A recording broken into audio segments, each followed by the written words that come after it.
Rain slapped against the rusted rooftops as Zainab ran barefoot through the muddy compound, her white scarf clinging to her face.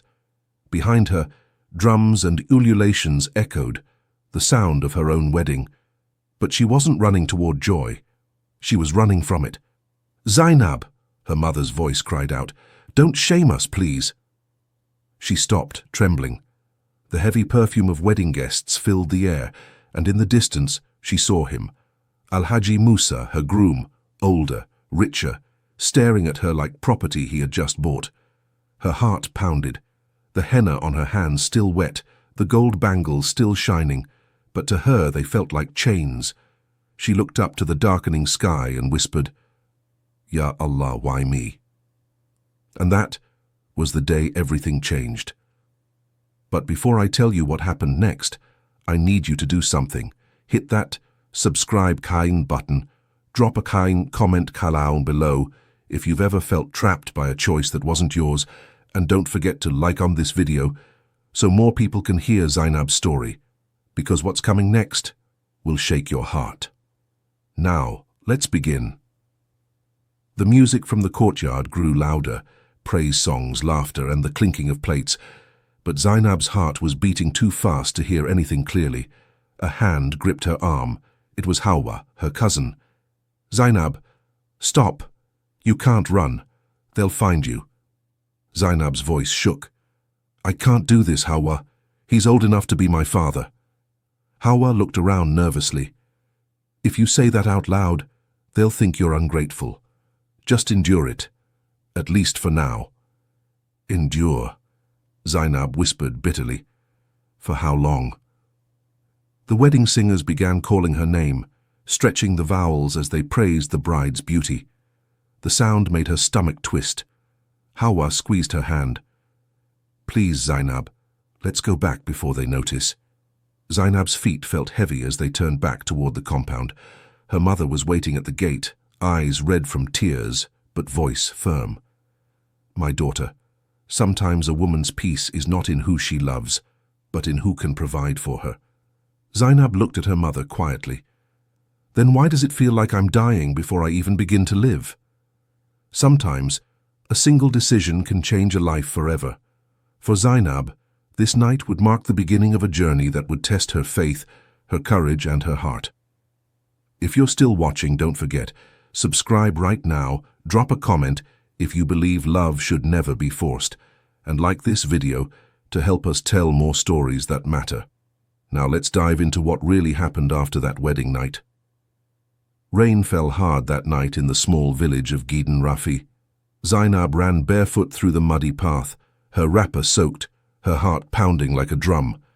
Behind her, her mother's voice echoed in the darkness. "Zainabu, come back here, before people see you." But she didn't stop. She couldn't. Her eyes were wet, not from the rain, but from the tears she had been holding since afternoon. She stopped by the riverbank, breathing fast, staring at the water that mirrored her confusion. Tomorrow was her wedding day, to a man old enough to be her father, a man she didn't love. Her mother caught up to her, holding a lantern that flickered in the rain. "You want to kill me, En? You want shame to finish this family?" Zainab turned to her, voice shaking. "Mama, I begged you. Why are you selling me to that old man?" "Don't call it selling," Mama snapped, but her voice cracked with guilt. "Alhaji Musa is a good man. He has money. He will take care of you. You think love will feed us? You think that boy, Kabir, can bring rice to this house?" Zainab's heart twisted at the mention of his name. Kabir, the only person who ever made her laugh like the world wasn't heavy. She looked at her mother, whispering, "He will come back. He promised me." Mama shook her head, tired. "Promises don't pay hospital bills. That man helped me when I was sick. You think I can tell him no now? He wants you as wife number 3, and you will marry him." End of story. Zainab sank to her knees, crying quietly as the rain washed her tears away. The next morning came too fast. Drummers played outside, women ululated, and children peeked from windows to see the bride they all pitied but couldn't help. Inside the small room, Zainab sat motionless as her friends adjusted her veil. Hawa, her closest friend, knelt beside her. Wallahi, if you don't want this marriage, say something now. What can I say? Zainab muttered. My words don't matter anymore. The door opened and Mama entered, her face both proud and broken. It's time.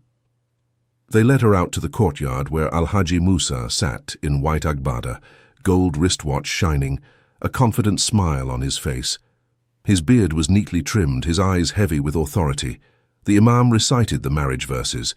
Zainab's lips trembled when he asked, "Do you accept this man as your husband?" For a long moment, silence filled the air. Even the drummers stopped. Then, through clenched teeth and a cracked voice, she whispered, "Na'am, sir." The crowd cheered, but her world fell silent. That night, she sat on the edge of a massive bed, staring at the wall, while Alhaji Musa poured himself tea. "Zainabu," he said softly, "I know you didn't want this marriage, but give it time. You will see I'm a good man." She didn't respond. Her eyes stayed fixed on nothing. Weeks passed. Life in Alhaji's mansion was golden. Marble floors, servants, food she never tasted before, but her heart was empty. She spent her days by the window, watching the world she used to know fade away.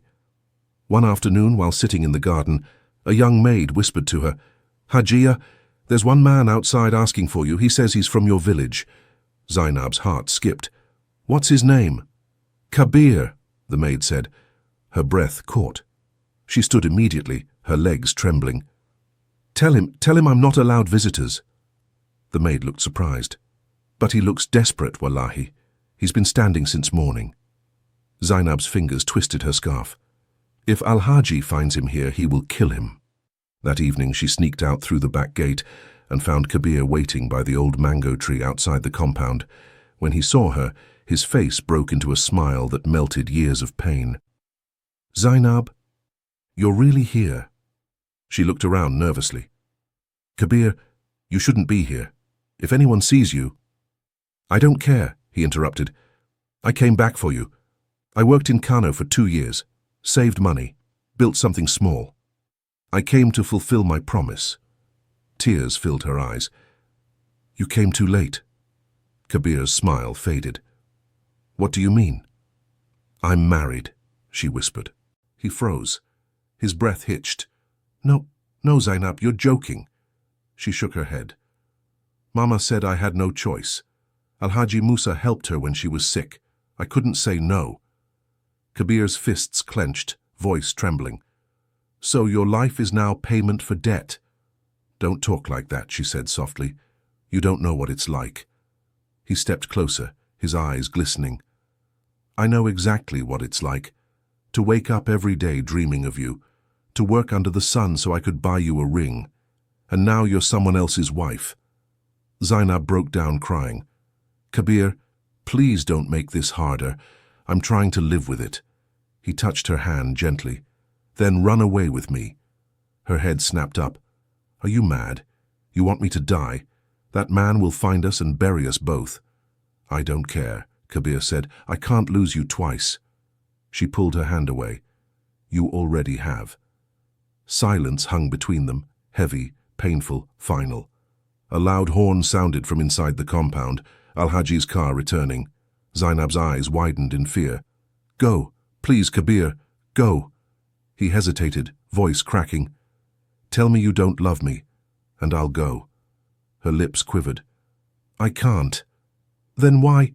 "Because love doesn't feed my mother," she snapped, then broke into tears. "Go, Kabir, please." He stepped back slowly, his heart breaking in every step. "You'll regret this, Zainab. Maybe not today, but someday." She turned away, covering her face as he disappeared into the darkness. That night, Zainab couldn't sleep. Alhaji Musa entered the room quietly. "You went outside today?" he asked calmly. Her blood ran cold. "No, Alhaji." He studied her face for a long time, then smiled faintly. "Good, because I don't like secrets." He walked away, leaving her trembling in silence. Zainab sank to the floor, whispering to herself, "Ya Allah, why me?" She looked at the door, half hoping Kabir would come back. But deep down she knew that chapter was gone. 3 months passed, and Zainab's life became a slow, suffocating routine. Every morning she woke up before sunrise to pray, then sat quietly at the balcony, staring at the empty road beyond the gates. Alhaji Musa treated her well on the surface, gifts, clothes, and respect in public, but inside the house she was invisible. He spent most of his time traveling between Abuja and Kano, visiting his other wives, leaving Zainab behind with silence and memories that refused to die. One afternoon, as she watered the plants, Hawa appeared at the gate, looking around nervously. "Z," she whispered. "It's me." Zainab's heart lifted for the first time in months. She ran to hug her. "Hawa, you risked coming here." "I had to," Hawa said quickly. "Kabir came back again." Zainab froze. "Kabir." Hawa nodded, eyes glistening. "He's been trying to see you. He says he won't leave this village until you talk to him one last time." Zainab shook her head immediately. "No. If Alhaji finds out, it will be bad for everyone." "Wallahi Z, he looks like a ghost," Hawa said softly. "He doesn't eat, doesn't sleep. He just sits by the river every evening waiting for you." Zainab turned away, tears forming. "Then tell him to stop waiting. Some things are better left buried." But that night, when everyone had gone to sleep, she stood by the window again, staring at the moonlit sky. Her heart refused to rest.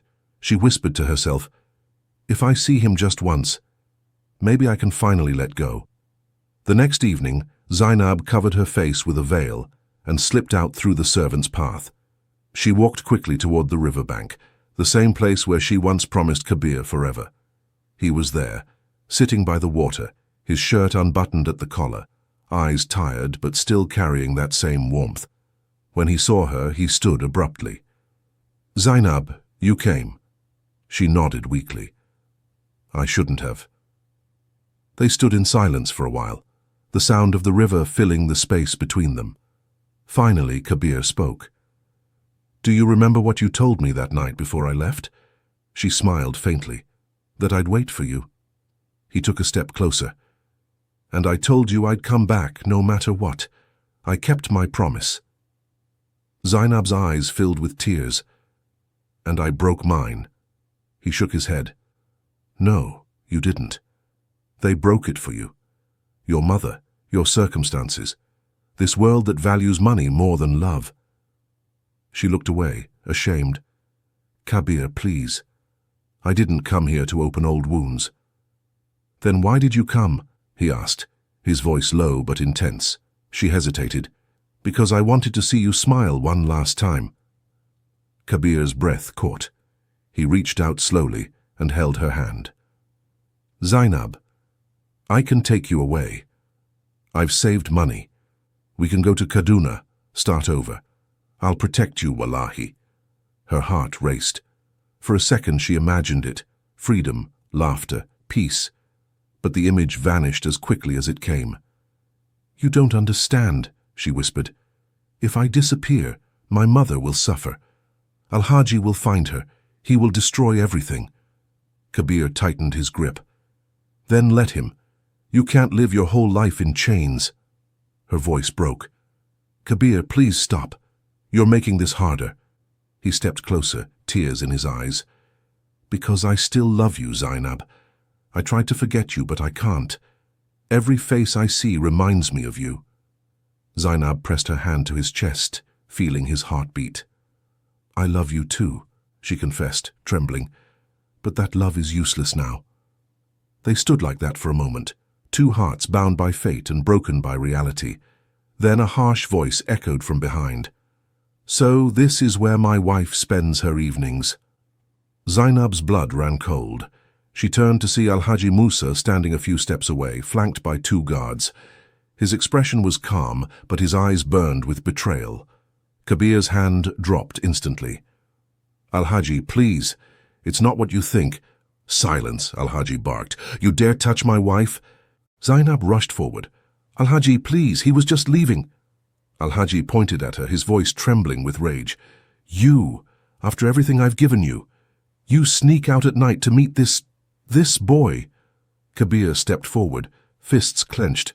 "Don't talk to her like that." One of the guards moved closer, threateningly. "Watch your mouth, boy." Alhaji raised his hand, stopping them. "No. Let him talk. Let me see how far love will take him." Kabir met his gaze, unflinching. "You can buy everything, Alhaji, but not her heart." For a moment no one spoke. The only sound was the water rushing behind them. Then Alhaji's lips curved into a bitter smile. "Take him." The guards grabbed Kabir roughly. Zainab screamed, struggling to pull them away. "Leave him, please, he's done nothing wrong." Alhaji's voice was cold. "You will never see him again." Kabir shouted, "Zainab, don't let them break you again." As they dragged him toward the car, Zainab collapsed to her knees, crying uncontrollably. "Alhaji, I beg you, please, don't hurt him." Alhaji looked down at her, breathing heavily. "If you ever step out of this house again without my permission, I will send him to a place where no one will find him. Do you understand?" She nodded weakly, choking on her sobs. "Yes, Alhaji." He turned and walked away, leaving her broken on the ground. That night, Zainab lay awake, staring at the ceiling. Her mind replayed every word, every look, every scream. The mansion that once felt like a prison now felt like a tomb. She thought of Kabir's voice. "Don't let them break you again." But how could she not, when her whole life was already shattered?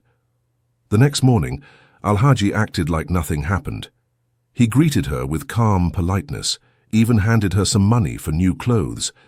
But Zainab knew that was his way of showing power. Days turned into weeks. The laughter that once filled her face was gone. Hawa tried to visit, but the guards turned her away. One evening, as the call to prayer echoed, a small envelope was slipped under her door. She opened it and gasped. It was a letter, Kabir's handwriting. Zainab. They took me to a police station that night. I don't know how long they'll keep me, but I'll survive. Don't cry. You are stronger than you think. If I don't make it back, promise me you'll keep living, and not just breathing, but truly living. I love you. The Kabir. Her tears fell onto the paper. She kissed the letter and hid it inside her Quran. That night, Alhaji came into the room again. He looked at her for a long time before saying, "I've sent that boy away. He'll learn to respect other people's wives." Zainab's voice trembled. "Did you kill him?" Alhaji chuckled. "No, I don't kill. I just remove distractions." She turned her face away, whispering under her breath, "You've killed me already." He frowned. "What did you say?" "Nothing, Alhaji." He nodded slowly. "Good. Keep it that way." When he left, Zainab broke down, clutching the letter to her chest. "Ya Allah," she whispered, "if Kabir is still alive, give him peace. And if he's gone, forgive me for loving him." Her tears didn't stop till dawn. Days turned into months. The letter Kabir sent became the only thing keeping Zainab sane. She read it each night before sleeping and hid it carefully every morning. Alhaji Musa kept her under strict watch, yet the more he tried to control her, the more her spirit slipped beyond his reach. One afternoon, news spread in the village that a man had been released from detention in the city. When Hawa heard it was Kabir, she ran to Zainab's house, breathless. "He's alive, Zainab. Kabir is free." For the first time in months, Zainab smiled. Hope returned to her eyes like sunlight after Harmattan fog. She couldn't meet him, but she prayed for him constantly. She prayed that one of them, at least, would still have a life beyond the pain. A few weeks later, Kabir left the village quietly. He moved to Kaduna and started teaching at a community school. He never wrote to Zainab again, but sometimes, when the wind blew from the north, he swore he could hear her voice in the rustling trees. Years passed. Alhaji Musa grew older and weaker. Zainab, now a mother of one little girl, began to manage a small charity for widows and poor women in the village. She used her position as Hajia Musa to give others the freedom she never had. When Alhaji finally died, the whole town came for his burial. People praised his wealth and generosity, but Zainab stood silently, her thoughts far away. That night she went to the riverbank where she and Kabir last met. She dropped her wedding ring into the water and whispered, "You see, Kabir, I kept living, just like you asked. A week later, while visiting the new community school in the next town, she froze at the sight of a man teaching a group of children under a tree. His back was turned, but his voice, steady, kind, familiar, made her heart race. When he turned around, time stopped. It was Kabir. He looked older, calmer, but the same warmth filled his face. For a long moment, they just stared at each other. No words, no promises, just understanding. The past couldn't be changed, but they both knew something. Pain had turned them into who they were meant to be. Kabir smiled gently. You kept your promise, Zainab. You lived. She nodded, tears shining in her eyes. And you kept yours. You came back. They didn't need anything else. Just a final look that said everything their youth couldn't. That night, Zainab recorded a short message for her foundation's channel. Sometimes, life doesn't give us what we want, but it gives us what we need to grow. If you're listening to this story, remember, freedom begins the day you stop letting fear decide your life. If you felt this story, don't forget to subscribe, like, and share. Leave a comment below. What would you have done if you were Zainab?